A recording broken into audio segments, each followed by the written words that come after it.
Hello everyone, welcome to GS tank. GS tank में बहुत बहुत स्वागत है। और ये क्लास फुली डेडिकेटेड होती है हमारी बिहार एसटीईटी 2023 कंप्यूटर साइंस को लेकर।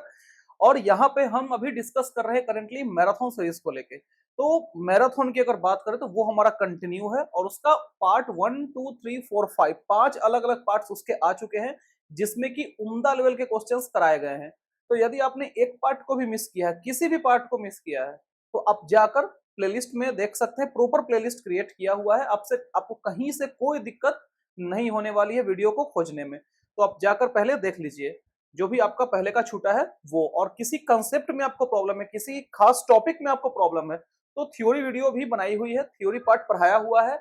लेकिन आपको थंबनेल मिलेगा बीपीएससी के नाम से, तो उसके लिए घबराना नहीं है। सिलेबस सब ऑलमोस्ट सेम ही रहता है, एनसीईआरटी एससीईआरटी ही पूछेगा आपसे, और हर लेवल के क्वेश्चन आपको करवा भी रहे हैं। तो थ्योरी पार्ट भी आप जाकर क्लियर कर सकते हैं थ्योरी सेक्शन से। ठीक है, तो आज हम बात करने वाले हैं पार्ट 6 का।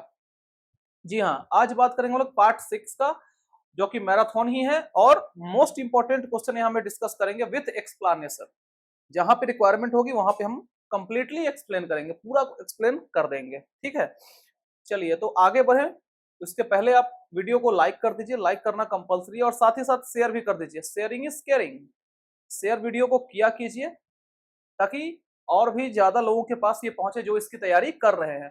और साथ ही साथ अगर नए जुड़े हैं तो चैनल को आप सब्सक्राइब कर लेंगे क्यूआर कोड को स्कैन करके, क्योंकि थोड़ा सा अलग तो हम करेंगे ही ना। तो नया टेक्नोलॉजी है, नया जमाना है, तो क्यूआर कोड लगा दिया गया है। और बेल आइकन भी आप प्रेस कर लेंगे सब्सक्राइब करने के साथ साथ। और कमेंट करके लास्ट में आप जरूर बताइए कि आपको क्लास कैसा लगा। आप लोग कमेंट कम करते हैं, लाइक शेयर भी कम करते हैं, तो सब कुछ किया करिए, अच्छा लगता है।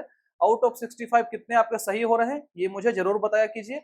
और जो भी होमवर्क के क्वेश्चंस होते हैं वो हम लास्ट में डिस्कस करते हैं, तो लास्ट तक आप बने रहेंगे। ठीक है, और ये भी आपको पता है इजी मॉडरेट डिफिकल्ट क्वेश्चन हम डालते हैं, तो ये तो बार बार बताने की जरूरत है नहीं। फोकस आपको करना है इजी टू मॉडरेट पे। ठीक है ना, चलिए तो अब आगे बढ़ते हैं और देखते हैं आज का पहला क्वेश्चन क्या है। तो आज का पहला क्वेश्चन कहता है कि which of the following function headers is correct. कौन सा हेडर फंक्शन इसमें से करेक्ट है। और ऑप्शंस आपके सामने हैं, देखिए और आंसर करिए। आंसर कैसे करना है ये आपको पता ही है, रोज रोज बताने की आई डोंट थिंक की जरूरत है। ठीक है, option A B C D, बताइए कौन सा ऑप्शन इसमें से करेक्ट है। तो देखिए बात करें अगर फंक्शन हेडर की, तो इसमें से डिफाइन एफ, एफ मतलब function, A is equal to 1, B is equal to 1, C is equal to, सबको प्रॉपर्ली डिफाइन किया गया है। तो इसका करेक्ट आंसर ऑप्शन सी हो जाएगा। ठीक है, C is the right answer. Next question number 2 कह रहा है कि which of the following mode will refer to binary data. इसमें से कौन सा मोड जो है वो बाइनरी डेटा को रेफर करता है। और ये आर लिखा हुआ है, स्मॉल आर। ठीक है, बताइए कौन सा बाइनरी डेटा को रेफर करता है। R W plus B. देखिए आर किसको करेगा, रीड को करेगा। डब्ल्यू किसको करेगा, राइट को करेगा, करेगा ना। और बी करेगा बाइनरी को। इसमें तो कुछ ज्यादा था नहीं, ठीक ना। D is the right answer. ठीक है, नेक्स्ट अगला क्वेश्चन कह रहा है, क्वेश्चन नंबर 3, कि in a recursive function dash case must always be reachable. बात हो रही है रिकर्सिव फंक्शन की, इसमें कौन सा case must always be reachable. Option है आपके पास recursive case, explicit case, base case, repetitive case. बताइए क्या हो जाएगा इसका सही जवाब। इसका सही जवाब हो जाएगा आपका base case. C is the right answer. ठीक है, सी इसका बिल्कुल सही जवाब है। क्वेश्चन फोर्थ, फोर्थ क्वेश्चन क्या कह रहा है कि in stack deletion takes place at which end. जो डिलीशन होता है स्टैक में वो किस एंड से होता है। और इसी के रिलेटेड एक कल क्वेश्चन हमने किया था कि insertion take place at which end, और उसमें मैंने आपको कंसेप्ट भी थोड़ा सा बता दिया था। यहाँ के लिए ऑप्शंस दिए गए हैं आपको, फ्रंट, टॉप, रियर, एनी। देखिए बात हो रही है स्टैक की, तो स्टैक कौन सा प्रिंसिपल फॉलो करता है, लास्ट इन फर्स्ट आउट को फॉलो करता है ये। ठीक है, और डिलीशन की बात करें चाहे इंसर्शन की बात करें, दोनों एक ही एंड से होता है। कौन सा एंड से, टॉप एंड से होता है। ठीक है, बी इसका सही जवाब है। क्लियर है बात। नेक्स्ट क्वेश्चन नंबर 5 कह रहा है कि a device that forwards data packet from one network to another is called what. एक डिवाइस जो कि फॉरवर्ड करता है डेटा पैकेट को एक नेटवर्क से दूसरे पे, उसको क्या बोलते हैं? ऑप्शन है ब्रिज, राउटर, हब, गेटवे। देखिए बात करें ब्रिज की, तो ब्रिज का यूज किया जाता है दो सिमिलर नेटवर्क को कनेक्ट करने के लिए, दो सिमिलर नेटवर्क को कनेक्ट करने के लिए, और गेटवे का यूज किया जाता है दो डिफरेंट नेटवर्क को कनेक्ट करने के लिए। ऐसा हम ऑलमोस्ट हर क्लास में बताते हैं, ये बहुत ही इंपॉर्टेंट पॉइंट है, ये आप ध्यान में रखेंगे। और बात करें इस क्वेश्चन के करेक्ट आंसर का, तो दैट इज राउटर, बी इसका सही जवाब है। B router is the right answer. ठीक है, नेक्स्ट अगला क्वेश्चन कह रहा है कि which of the following is the fastest media of data transfer. Fastest media of data transfer के बारे में आपसे पूछा जा रहा है, और आपके ऑप्शन है coaxial cable, untwisted wire, telephone lines, fibre optic. बताइए fastest media of data transfer क्या है? तो वो है आपका फाइबर ऑप्टिक्स। आप देखते होंगे कि घर में अगर आप एयरटेल या फिर जियो का अगर ब्रॉडबैंड प्लान लिए हुए होंगे, तो ये कौन सा वायर यूज करता है? तो ये यूज करता है फाइबर ऑप्टिक्स का। ये बात करें अगर मीडिया ऑफ डेटा ट्रांसफर का, तो ये कौन क्या यूज करता है? ये दोनों, ये सब कंपनियां, ये सब यूज करती है फाइबर ऑप्टिक्स का फास्टेस्ट ट्रांसफर के लिए। ठीक है, ताकि पैकेट जो है वो फास्ट ट्रांसफर। ठीक है, क्लियर है बात? डी इसका बिल्कुल सही जवाब है। क्लियर है बात? नेक्स्ट अगला क्वेश्चन काफी आसान है, आपसे पूछ रहा है कि डीडीएल का फुल फॉर्म क्या है। सिंपली डीडीएल का फुल फॉर्म क्या है? आपके ऑप्शन से डायनेमिक डेटा लैंग्वेज, अगला ऑप्शन से डिटेल्ड डेटा लैंग्वेज, तीसरा ऑप्शन है डेटा डिफिनीशन लैंग्वेज, या चौथा ऑप्शन है डेटा डेरिवेशन लैंग्वेज। डीडीएल का फुल फॉर्म क्या होता है? Data definition language. और बात करें कि डीडीएल में कौन कौन से कमांड आते हैं, तो डीडीएल में आपके आते हैं क्रिएट, क्रिएट कमांड हो गए, अल्टर कमांड हो गए, और ड्रॉप कमांड हो गए। ये आते हैं डीडीएल में। बात करें डीएमएल की, डेटा मैनिपुलेशन लैंग्वेज, इसमें कौन से कमांड आते हैं? तो इसमें आते हैं आपके इंसर्ट, अपडेट, डिलीट।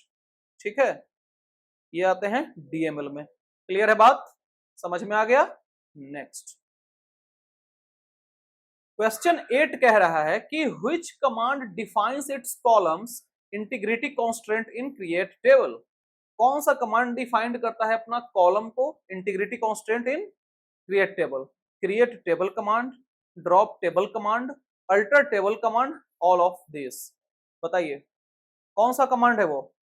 तो वो है आपका क्रिएट टेबल कमांड। क्या है वो? Create table command. ए इसका सही जवाब है। ठीक है, आगे बढ़े। नेक्स्ट अगर आपको लग रहा हो कि हम ज्यादा फास्ट चल रहे हैं, तो आप स्लो करके भी देख सकते हैं। ठीक है, क्योंकि हम नहीं चाहते हैं कि आपका भी टाइम खराब हो, हमारा भी टाइम खराब हो काफी देर तक वीडियो को लंबा बनाकर। ठीक है, तो जितना ज्यादा क्वेश्चंस आप कर पाएंगे जितना कम समय में, वो आपके लिए बेनिफिशियल है, क्योंकि परसों ही आपका एग्जाम होने वाला है। ठीक है ना, तो एकदम केयरफुल रहिए, टाइम का पूरा यूटिलाइज करिए। 9th नंबर क्वेश्चन कह रहा है कि the sum if used in condition is used with which clause. Sum function की बात हो रही है कि used in a condition is used with which clause? Group by, with, where, having. इसमें यूज होगा is used with having clause. कौन सा क्लॉज? हैविंग क्लॉज इसका सही जवाब होगा, ऑप्शन नंबर डी। ठीक है, क्लियर है बात? नेक्स्ट क्वेश्चन नंबर 10 कह रहा है कि which of the following IP address classes is reserved for future और एक्सपेरिमेंटल पर्पस।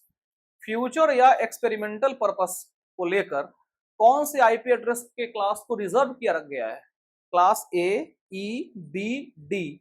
देखिए बात करते हैं अगर क्लासेस ऑफ आईपी की, classes of internet protocol version 4 की, तो कौन कौन से होते हैं? Class A, B, C, D, E. इसके 5 क्लासेस होते हैं। ये आपने पढ़ा भी होगा, नहीं पढ़ा तो पढ़ लीजिए। ठीक है, और अगर बात करते हैं IPv4 के रेंज का, तो 0 से लेके 255 तक होता है।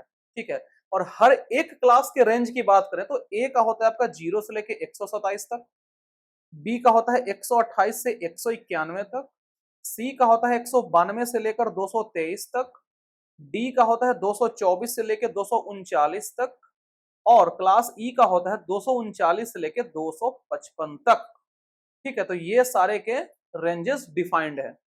और बात करें कि किसको रिजर्व किया जाता है फ्यूचर या एक्सपेरिमेंटल पर्पस के लिए, तो वो है आपका class E. Class E is the right answer, option B. ठीक है, क्लियर है पॉइंट। और ये अगर आपको नहीं पता है सही से तो इसको आप नोट डाउन भी कर लीजिए, ठीक है, क्योंकि एग्जाम में कंफ्यूजन नहीं होने चाहिए। नेक्स्ट क्वेश्चन 11 कह रहा है कि when working on document on a PC the document is temporarily saved on what. कह रहा है कि जब हम लोग काम कर रहे हैं डॉक्यूमेंट पे किसी भी पीसी में, तो द डॉक्यूमेंट जो है वो टेम्पररली सेव कहाँ पे होता है, ये आपसे पूछा जा रहा है। आपके ऑप्शन है CPU, flash memory, CD RAM और डी है रैम। बताइए कहाँ वो स्टोर होता है टेम्पररली, अस्थायी तौर पे वो स्टोर होता है आपका कहाँ, रैम में। स्टोर या सेव बात एक ही है, कहाँ होता है, रैम में होता है, मतलब रैंडम एक्सेस मेमोरी में, रैंडम एक्सेस मेमोरी में, ठीक है, डी इसका राइट आंसर है। क्लियर है। नेक्स्ट क्वेश्चन नंबर 12 कह रहा है कि which of the following is not a web browser, इसमें से कौन सा वेब ब्राउजर नहीं है। ऑप्शन है मोज़ैक, अमाया, सफारी, फॉक्स प्रो। सफारी किसका आता है, सफारी आता है एप्पल का प्रोप्राइटी है इस पे, ठीक है, तो सफारी आपका वेब ब्राउजर है, ये नहीं होगा। अमाया भी है और ये भी है, तो कौन सा नहीं है, तो फॉक्स प्रो नहीं है, ठीक है, डी इसका सही जवाब है। तो आखिर फॉक्स प्रो है क्या, तो फॉक्स प्रो अगर देखा जाए तो एक तरह का आपका प्रोग्रामिंग लैंग्वेज भी है, programming language oriented programming, procedure oriented programming language है, ठीक है, और ये डीबीएमएस भी है, डेटाबेस मैनेजमेंट सिस्टम भी है ये क्या, फॉक्स प्रो। तो इसका डी सही जवाब हो जाएगा। क्लियर है। नेक्स्ट क्वेश्चन नंबर 13 कह रहा है कि which of the following is computer viruses uses computer host to reproduce itself. इसमें से कौन है जो कंप्यूटर वायरस को यूज करता है कंप्यूटर होस्ट को to reproduce itself. Worm, macro virus, Melissa virus, time bomb. What will be the correct answer. इसका जो करेक्ट आंसर है वो है वॉर्म। वॉर्म बोले या फिर कंप्यूटर वॉर्म बोले बात एक ही है, ठीक है, ए इसका बिल्कुल सही जवाब है। क्लियर है बात। नेक्स्ट अगला क्वेश्चन कह रहा है कि why is a serial port called serial. Serial port को सीरियल क्यों कहा जाता है, ये आपसे क्वेश्चन पूछा जा रहा है, जो कि एक कंसेप्चुअल क्वेश्चन है। अगर आपको कंसेप्ट पता होगा तो आप इसका जवाब सही से दे पाएंगे। आते हैं ऑप्शन की तरफ, तो ए ऑप्शन कहता है कि the pins in a serial port are all in one line, ठीक है। ऑप्शन बी कह रहा है the printer is addressed as a serial number. Option C कह रहा है कि data for the printer is sent serially one bit at a time. और ऑप्शन डी कह रहा है कि the serial port are assigned serial number by IEEE। बताइए क्या हो जाएगा इसका करेक्ट आंसर।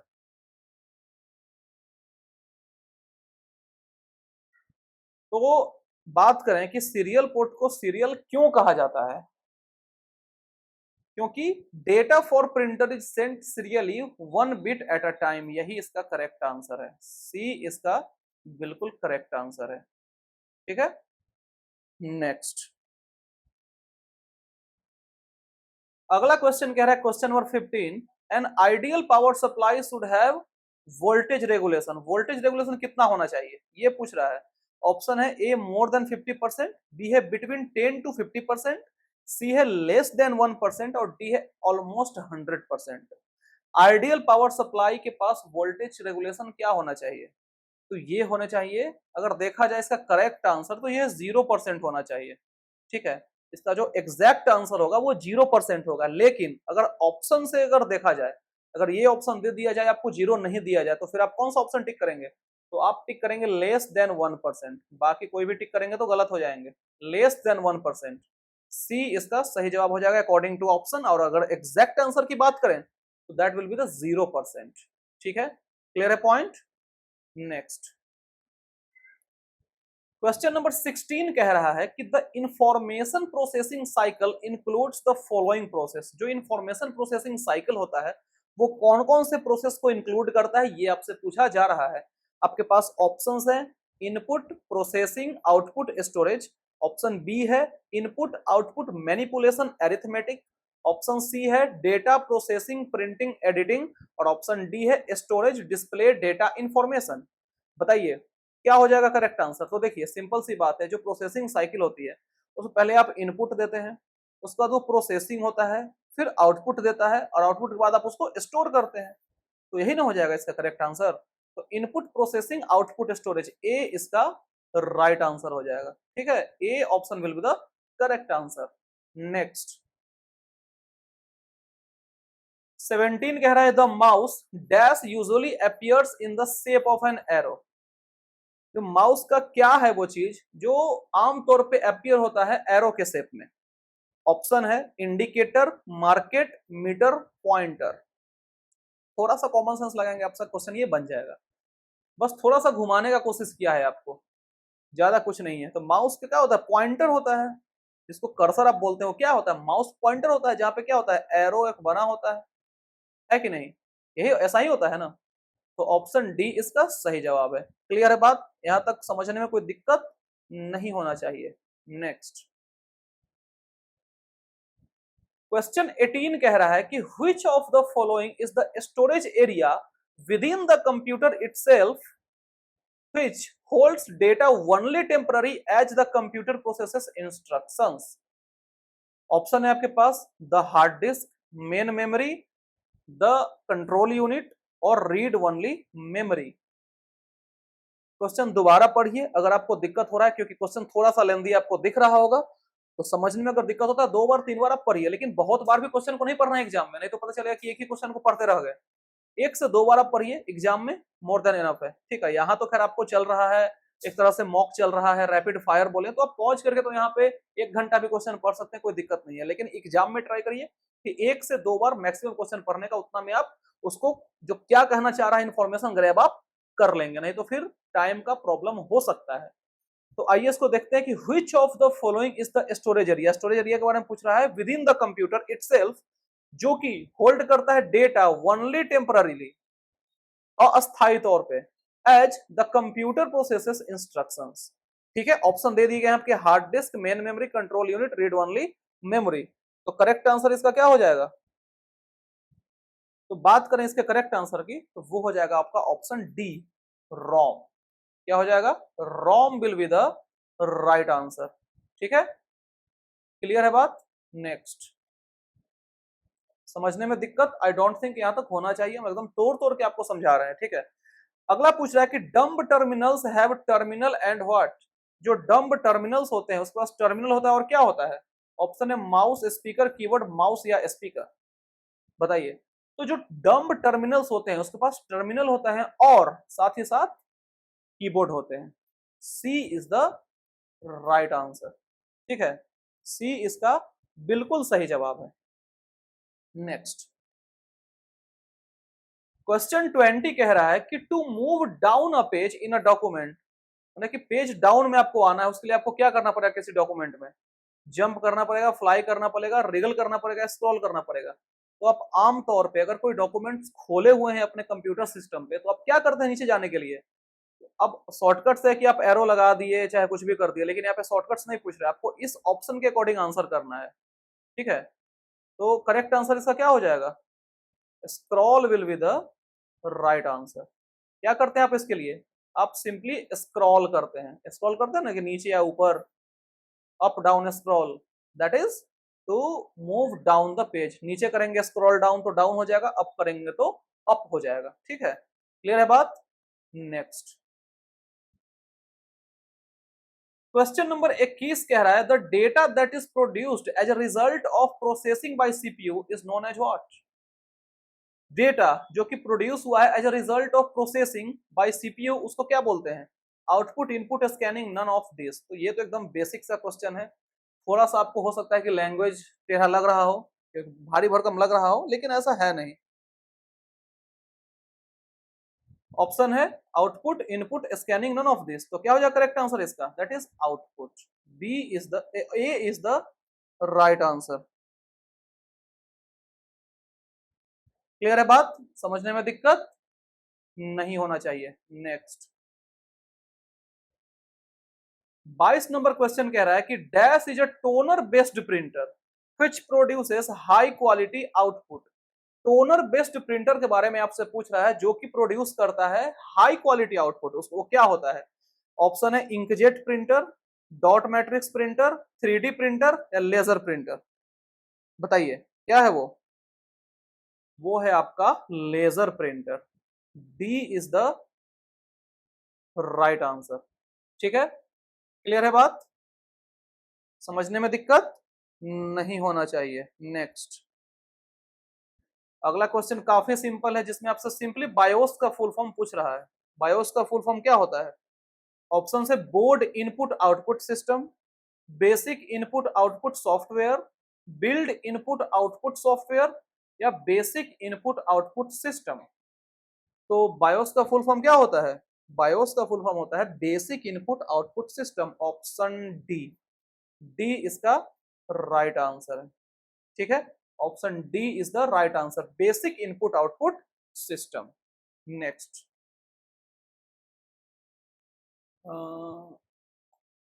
हाँ 24 नंबर क्वेश्चन कह रहा है कि what happens when you boot up a PC.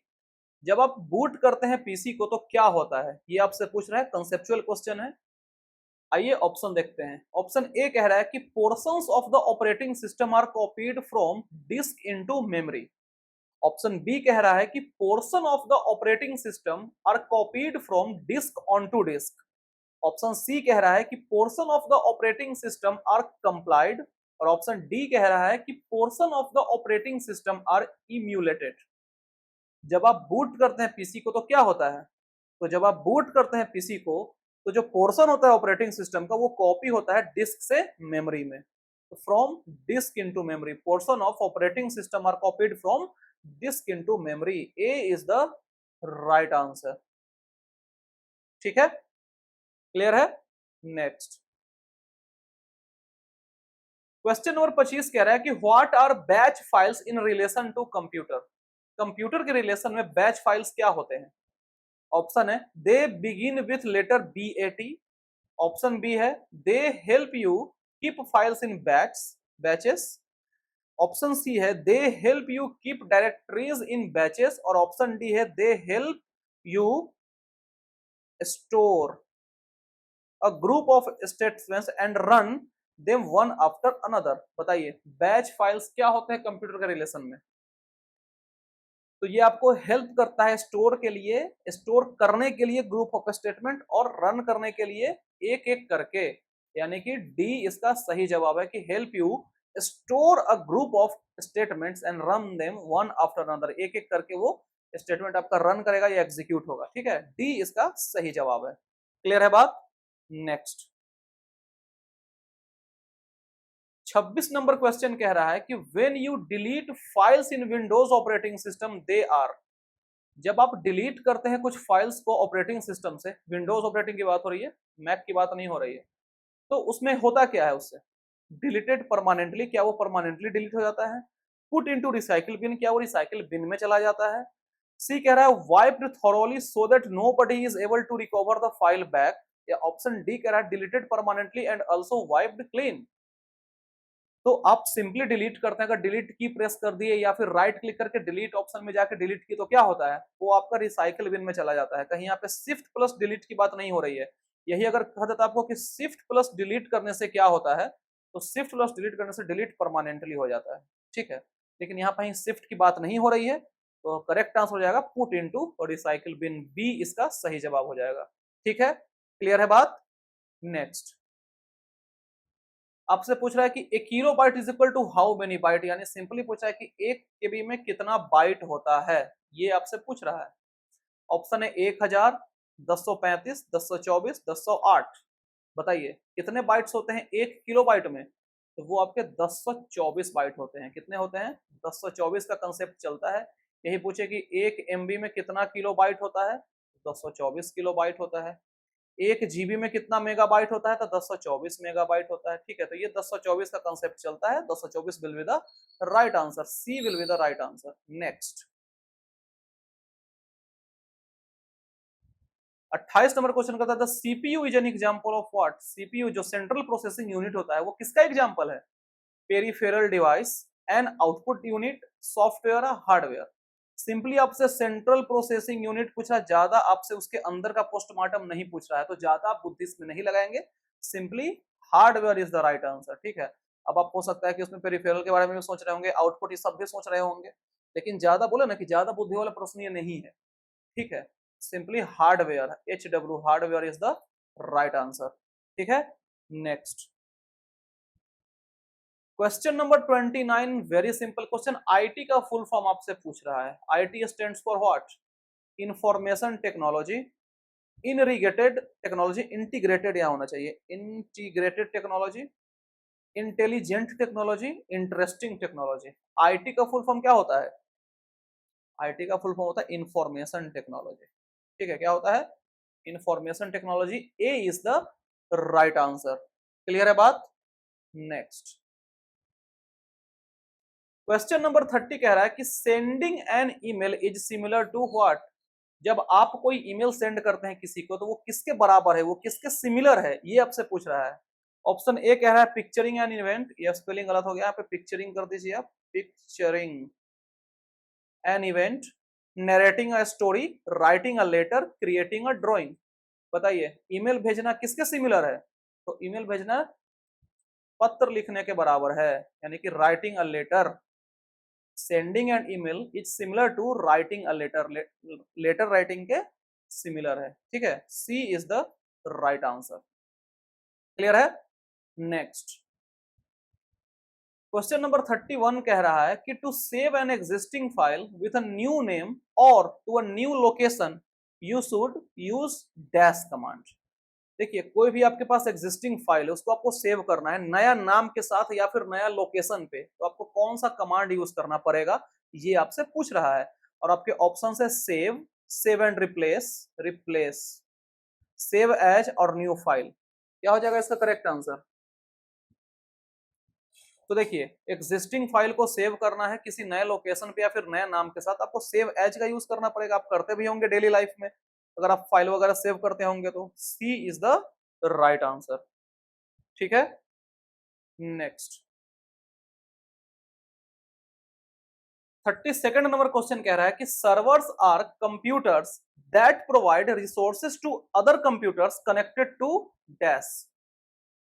Server होते हैं वो कंप्यूटर होते हैं, जो सर्वर्स हैं वो क्या होते हैं? कंप्यूटर होते हैं, जो कि प्रोवाइड करते हैं रिसोर्सेज टू अदर कंप्यूटर। वो किससे कनेक्ट होते हैं? नेटवर्क से, मेनफ्रेम से, सुपर कंप्यूटर से, क्लाइंट से। बताइए क्या हो जाए करेक्ट आंसर? तो वो होते हैं क्या, किससे कनेक्टेड? नेटवर्क से। ए इज द राइट आंसर। ठीक है, क्लियर है बात? किससे कनेक्टेड होते हैं वो? नेटवर्क से कनेक्टेड होते हैं। नेक्स्ट 33 नंबर क्वेश्चन कह रहा है कि the name a user assigned to a document is called what?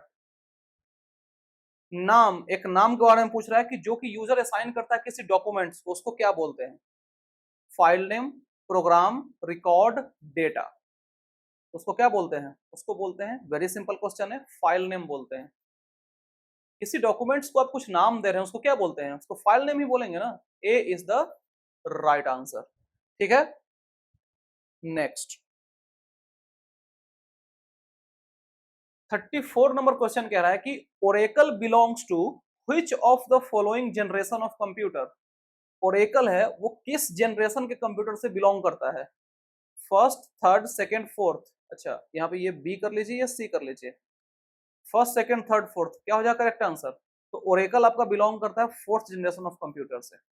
इससे फोर्थ जनरेशन ऑफ कंप्यूटर से बिलोंग करता है। कौन? ओरेकल। नेक्स्ट 35 नंबर क्वेश्चन कह रहा है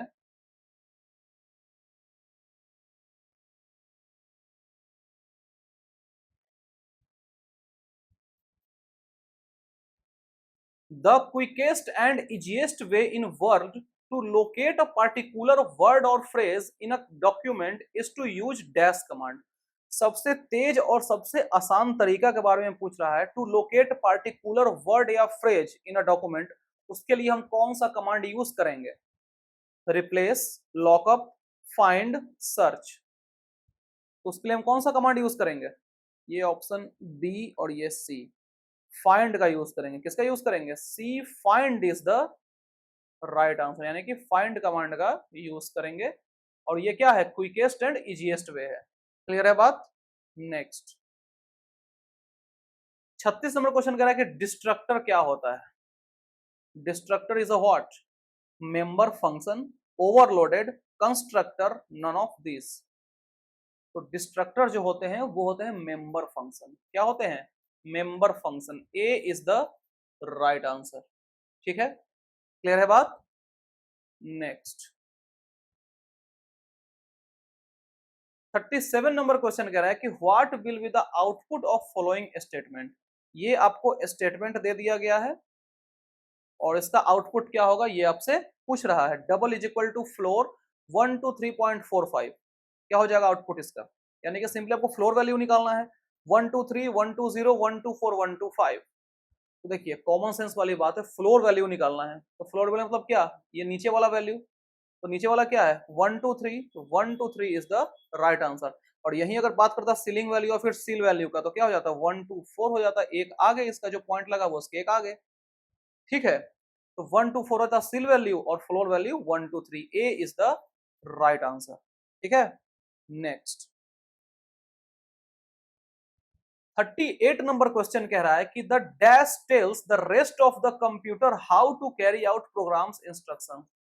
कौन ये बोलता है बाकी कंप्यूटर के पार्ट्स हैं या फिर जो भी उसके कंपोनेंट्स है उसको, कि कैसे कैरी करना है इंफॉर्मेशन की इंस्ट्रक्शन को। ठीक है, ऑप्शन है ALU, control unit, system unit, motherboard. Information instruction बोले या प्रोग्राम इंस्ट्रक्शन को कैरी आउट कैसे किया जाना है, ये कौन बताएगा आपको। एएलयू मतलब arithmetic logic unit, arithmetic logic unit. और इसका करेक्ट आंसर क्या हो जाएगा, control unit. B is the right answer. 38 का आंसर बी हो जाएगा। ठीक है, नेक्स्ट अगला क्वेश्चन कह रहा है 39 कि which of the following is not an integral part of computer.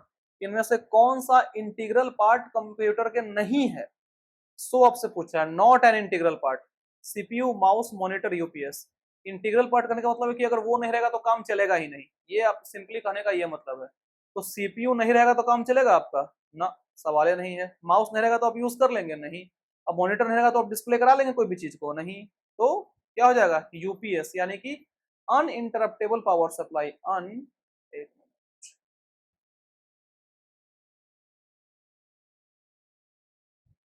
Uninterruptible power supply UPS. अगर मान लीजिए कि आपके पास यूपीएस नहीं है और सिंपली आपका बहुत आपके यहाँ लाइन काफी ज्यादा रहता है, लाइट वगैरह हमेशा रहता है और या फिर बड़ी बैटरी है आपके पास, तो यूपीएस नहीं भी है तो आपका काम चल जाएगा। तो ये इंटीग्रल पार्ट में नहीं आता है। D is the right answer. ठीक है, क्लियर है बात। नेक्स्ट थोड़ा छोटा करना पड़ेगा, अब दिख रहा है थोड़ा और।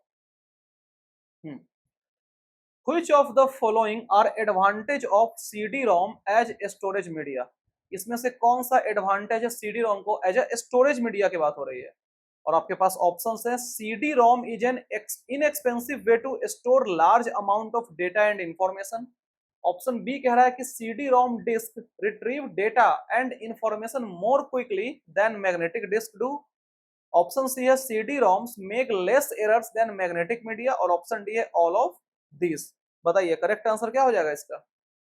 तो आपसे पूछ रहा है कि advantages of CD ROM as storage media, तो स्टोरेज मीडिया के कॉन्टेक्स्ट में आपको बताना है। तो करेक्ट आंसर इसका हो जाएगा कि CD ROM is an inexpensive way to store large amount of data and information. यही इसका सही जवाब है, A is the right answer.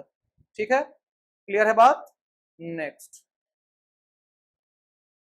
Question number 41 कह रहा है कि what characteristic of read only memory, जिसको रोम बोलते हैं, मेक इट यूजफुल। कौन सा कैरेक्टरिस्टिक्स जो होता है रोम का वो उसको यूजफुल बनाता है। ऑप्शन है ROM information can be easily updated. Option B है data in ROM is non volatile, that is it remains there even without electrical power. Option C है ROM provides very large amount of inexpensive data storage. और option D है ROM chips are easily swapped between different brands of computer. बताइए कौन सा characteristics जो है वो रोम को यूजफुल बनाता है। तो जो डेटा होता है रोम में वो नॉन वोलेटाइल होता है। इसके कहने का मतलब है कि there even without electrical power, बिना इलेक्ट्रिकल पावर के भी डेटा इसमें रहता है, नॉन वोलेटाइल ये होता है। यही इसका करेक्ट आंसर है, बी इसका बिल्कुल सही जवाब है। ठीक है, क्लियर है बात। Next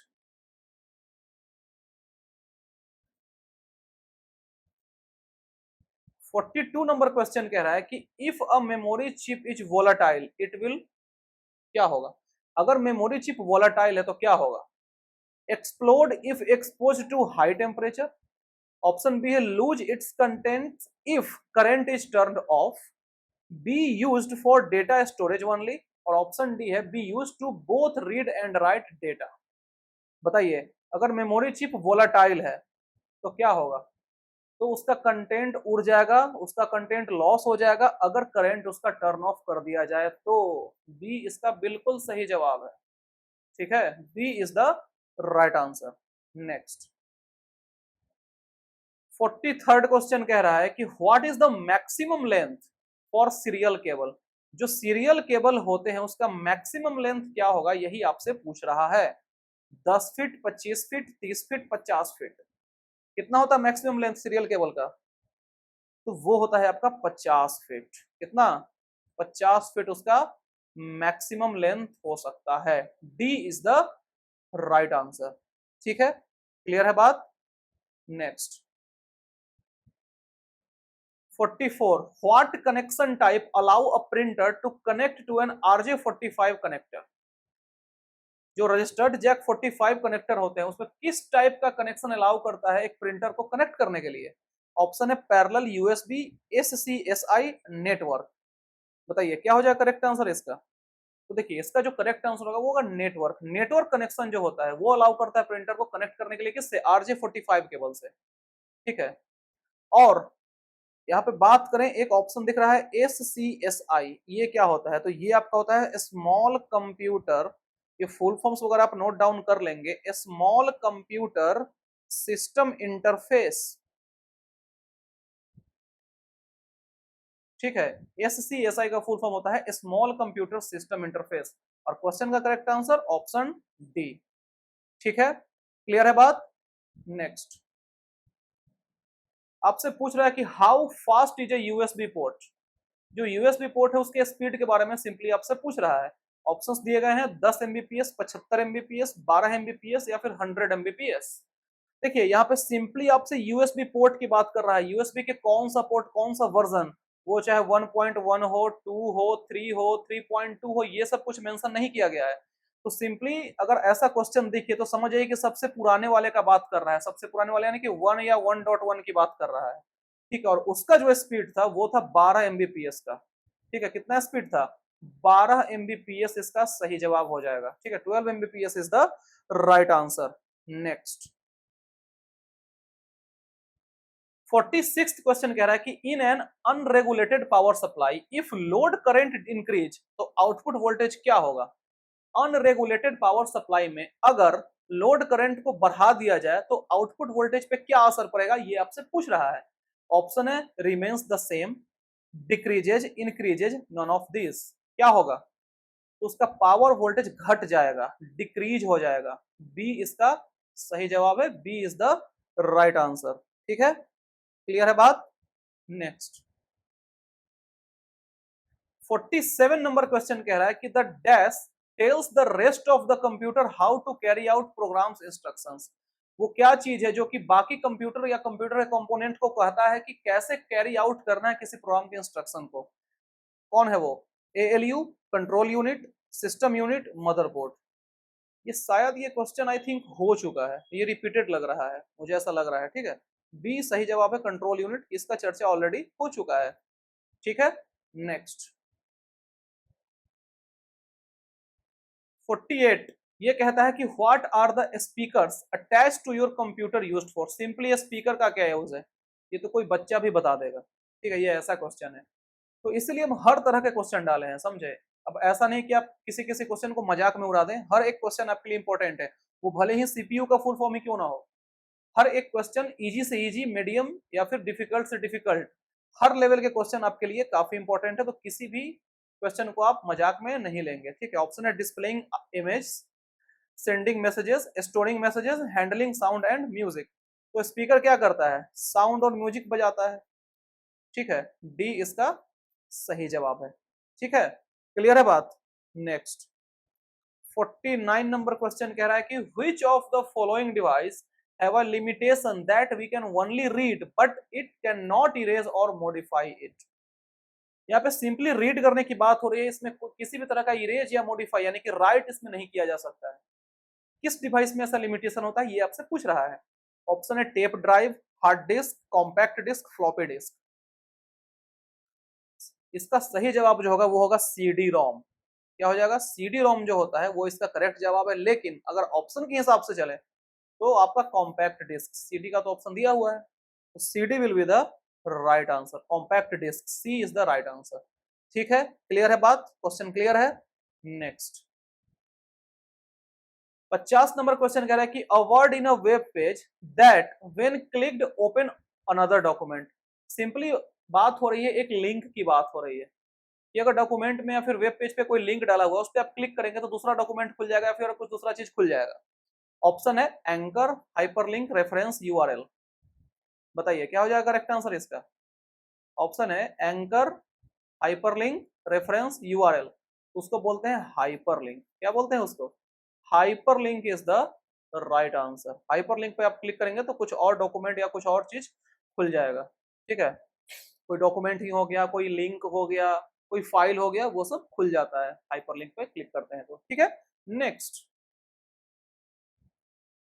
51, how do you save a presentation under a new file name. नया फाइल नेम के अंदर आप प्रेजेंटेशन सेव कैसे करेंगे?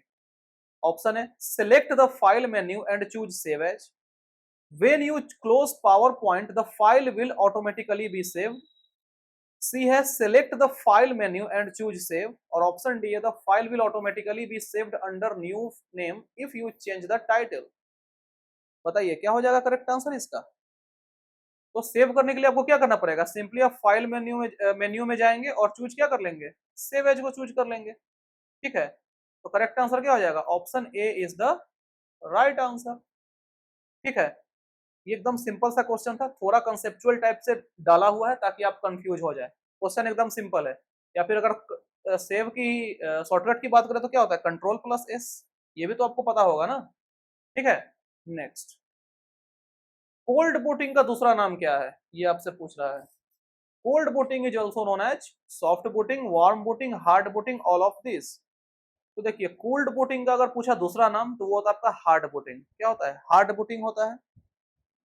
और साथ ही साथ इसका और भी कुछ नाम है। इसका एक और नाम है कोल्ड स्टार्ट। अगर कहीं पूछे आपसे तो कोल्ड स्टार्ट भी दे सकता है आपके ऑप्शन में, तो आप कंफ्यूज हो सकते हैं, इसलिए ये भी जान लीजिए। और एक और इसका नाम है क्या? Slow start. ये दो नाम आप ध्यान में रखेंगे।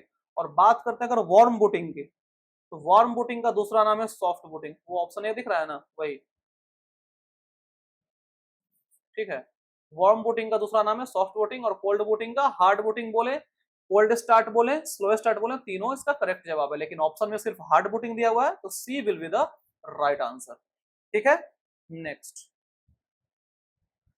क्वेश्चन 53 कह रहा है कि a GUI graphical user interface has how many important feature. कितने इंपॉर्टेंट फीचर होते हैं GUI के पास?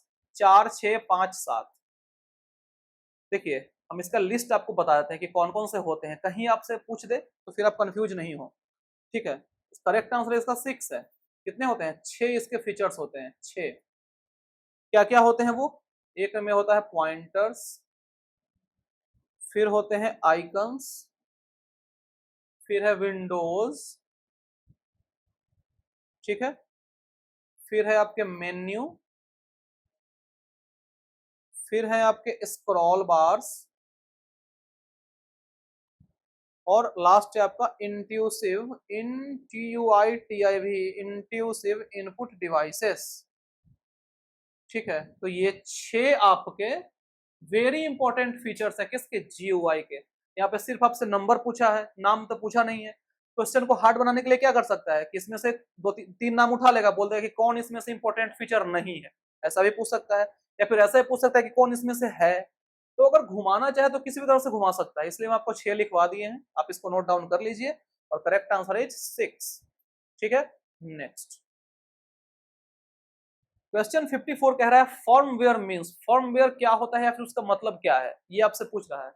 ऑप्शन है the physical component used in computer system. Option B है a set of instructions through which a computer does one और more work.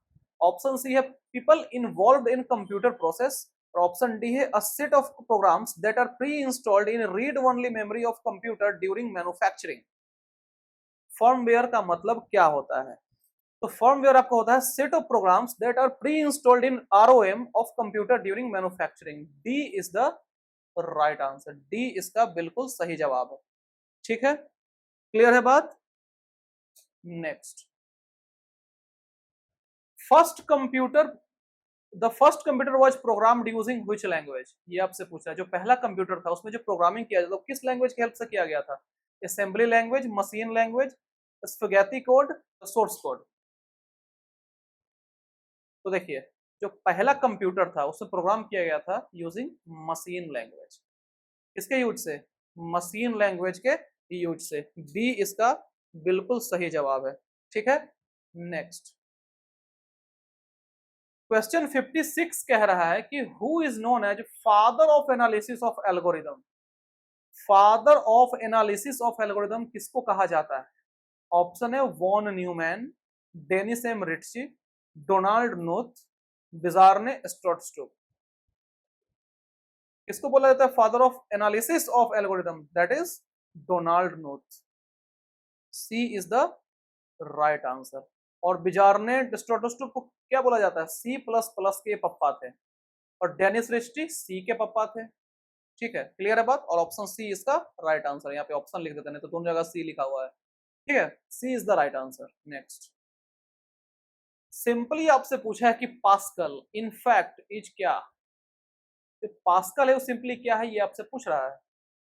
Device, language, appliance, none. तो Pascal क्या है? पास्कल आपका लैंग्वेज है। Language is the right answer. यहाँ पे B कर लेंगे, यहाँ पे सी कर लेंगे, तो B is the right answer. ठीक है, नेक्स्ट 58 एप्लीकेशन सॉफ्टवेयर के बारे में आपसे पूछ रहा है, यानी कि सिंपली आपसे एप्लीकेशन सॉफ्टवेयर के फंक्शनैलिटी के बारे में पूछ रहा है। ऑप्शन है is used to control the operating system. Option B है is designed to help programmers. Option C है performs specific task for computer user. और ऑप्शन डी है is used for making design only. Application software का क्या काम है? तो application software perform करता है specific task for computer user. ठीक है, सी इसका सही जवाब है। नेक्स्ट 59 कह रहा है कि marketing illegal copies of copyrighted software उसको क्या बोलते हैं? जो इलीगल कॉपीज होते हैं कॉपीराइटेड सॉफ्टवेयर के उसको क्या बोलते हैं? Collaboration, software piracy, electronic distribution, browsing. क्या बोलते हैं उसको? देखिए इलीगल कॉपी की बात हो रही है ऑफ किसका? Copyrighted software. उसका मार्केटिंग क्या होता है? वो सॉफ्टवेयर पायरेसी। आपको ऑप्शन भी ऐसा दिया गया कि आप आसानी से छांट सकते हैं। कोलैब तो होगा नहीं, आपस में मिलेगा नहीं आकर। इलेक्ट्रॉनिक का डिस्ट्रीब्यूशन हो नहीं रहा है, ब्राउजिंग हो नहीं रहा है, तो बचा क्या? Software piracy. तो इस तरह से भी आपके ऑप्शंस एलिमिनेट करने आपको आने चाहिए, एग्जाम्स में काफी हेल्पफुल होंगे। ठीक है, चलिए 60 what type of program controls the various computer parts and allows the user to interact with computer। आपसे पूछा है कि टाइप ऑफ प्रोग्राम जो कि कंट्रोल करता है अलग अलग कंप्यूटर के पार्ट्स को और अलाउ करता है यूजर्स को टू इंटरेक्ट विद कंप्यूटर, वो क्या है? Utility software, operating system, word processing software, database program. क्या होगा इसका करेक्ट आंसर? तो correct answer is operating system. B is the right answer, जिसको शॉर्ट में ओएस बोलते हैं। ठीक है, B is the right answer. ठीक है, क्लियर है बात?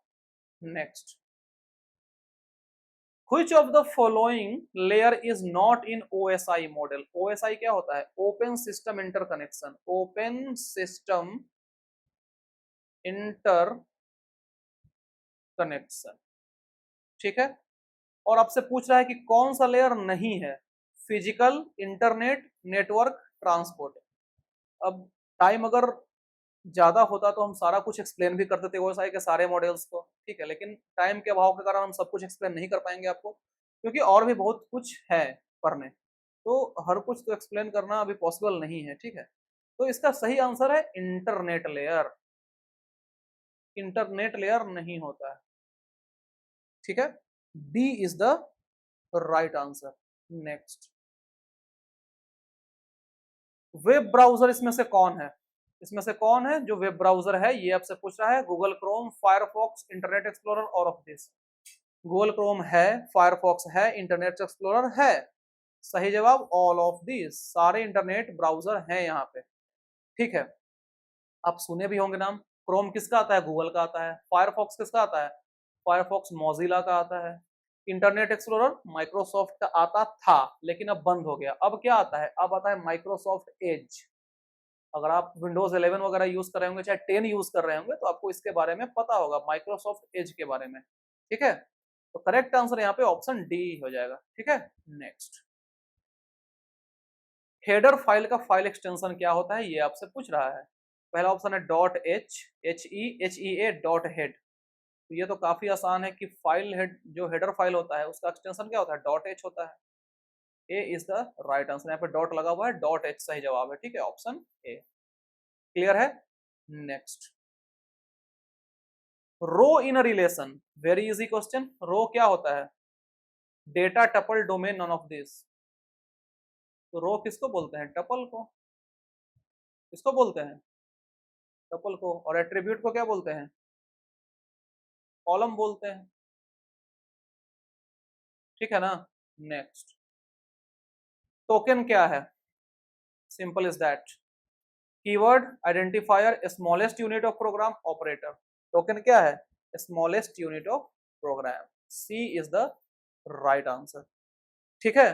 तो ये रहे आपके टोटल 65 क्वेश्चंस। आई होप कि ये क्वेश्चंस आपको अच्छे लगे होंगे और आप इसको बनाने में भी सक्षम हो गए होंगे, ठीक है। तो यहां तक तो बात हो गई 65 क्वेश्चंस की। अभी पिक्चर बाकी है। अब मूव करते हैं कल के होमवर्क पे।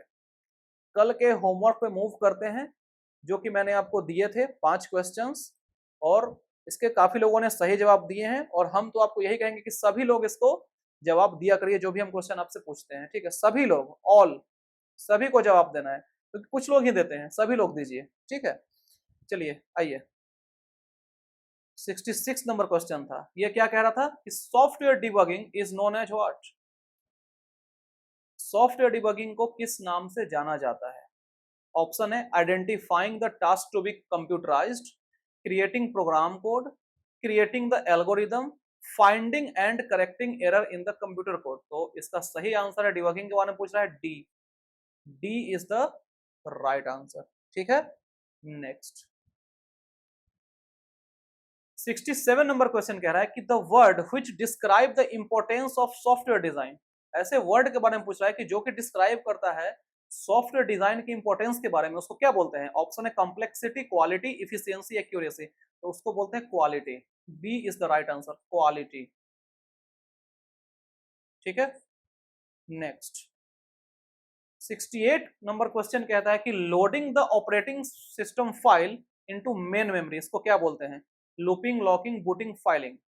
Loading of operating system into main memory, that is booting. C is the right answer, ठीक है। नेक्स्ट, 69 नंबर क्वेश्चन कह रहा है कि the pointing device among the following. देखिए, pointing device among the following, इसी ऑप्शन में से सिलेक्ट करना है। Keyboard, barcode reader, joystick, touch screen. देखिए, पॉइंटिंग डिवाइस की बात करें तो आपके दिमाग में माउस चल रहा होगा, है कि नहीं? लेकिन माउस पॉइंटिंग डिवाइस है, लेकिन ऑप्शन में माउस नहीं है। तो अगर ऑप्शन में नहीं है तो क्या मारेंगे इसमें से? जॉयस्टिक। जॉयस्टिक आपका पॉइंटिंग डिवाइस है। C is the right answer, ठीक है। Next, while loop is dash controlled loop. जो व्हाइल लूप होते हैं वो डैश कंट्रोल्ड लूप क्या है? वो count, exit, entry, none of this. तो दैट इज एंट्री। यहाँ पे एंट्री कंट्रोल्ड लूप होते हैं क्या? While loop. तो सी इसका सही जवाब है। तो ये तो बात हो गई कल के होमवर्क्स के बारे में। अब बात करते हैं आज के होमवर्क्स के बारे में, कि आज भी क्वेश्चंस हैं आपके लिए जो कि आप करके लाएंगे। आप करके लाएंगे इन द सेंस कि आप कमेंट सेक्शन में जरूर बताएंगे, ठीक है। आइए, 66 नंबर क्वेश्चन कहता है कि what is the value of postfix expression. ये आपको पोस्टफिक्स एक्सप्रेशन दे दिया गया है, इसका वैल्यू आपको बताना है। ठीक है, ये कमेंट में आप बताएंगे। अगला, what data structure would you mostly likely see in non recursive implementation of a recursive algorithm. Option है stack, linked list, tree, queue. ध्यान से क्वेश्चन को पढ़िए और आंसर कीजिए। ठीक है, ये होमवर्क है आपका।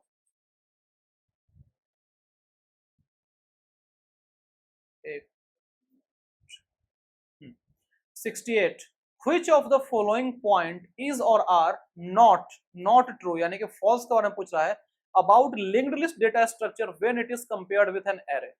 false स्टेटमेंट के बारे में पूछ रहा है about linked list जब इसको कंपेयर किया जा रहा है array से। ऑप्शन है random access is not allowed in a typical implementation of linked list। Option B है access of elements in linked list takes less time than compared to array। Option C है arrays have better cache locality that can make them better in term of performance। Option D है it is easy to insert and delete elements in linked list। ठीक है, ये 68 हो गया। 69, ये कह रहा है कि बिट एरे क्या होता है, इसके बारे में आपसे पूछ रहा है। ठीक है, data structure that compactly stored bits, data structure for representing arrays of record, array in which elements are not present in continuous location। option D, an array in which most of the elements have same value and delete elements in linked list। ये 69 number question है, ये भी आपको बताना है comment करके इसका answer.